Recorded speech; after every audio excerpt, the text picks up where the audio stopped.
പ്രിയമുള്ള പ്രേക്ഷകരെ, ഇവിടെ ചർച്ച ചെയ്യുന്നു ശ്രീ വേദവ്യാസനാൽ വിരചിതമായ ശ്രീമദ് ഭഗവത്ഗീതയിലെ ധ്യാനയോഗമെന്ന 6-ാമത്തെ അധ്യായത്തിലെ 9-ാമത്തെ ശ്ലോകം.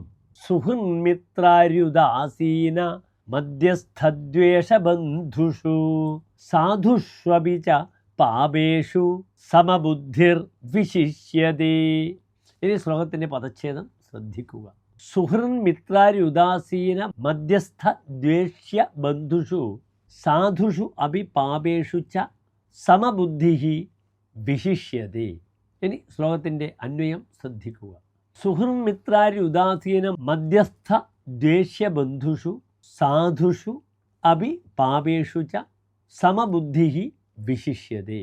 സമബുദ്ധിയുള്ള വ്യക്തി തൻ്റെ സുഹൃത്ത്, മിത്രം, ശത്രു, ഉദാസീനൻ, മധ്യസ്ഥൻ, തൻ്റെ ദേഷ്യത്തിന്, വെറുപ്പിന് വിധേയൻ, ബന്ധു എന്നിവരിലും പുണ്യവാന്മാരിലും പാപികളിലും സമത്വത്തോടെ സമഭാവനയോടെ പെരുമാറുന്നു.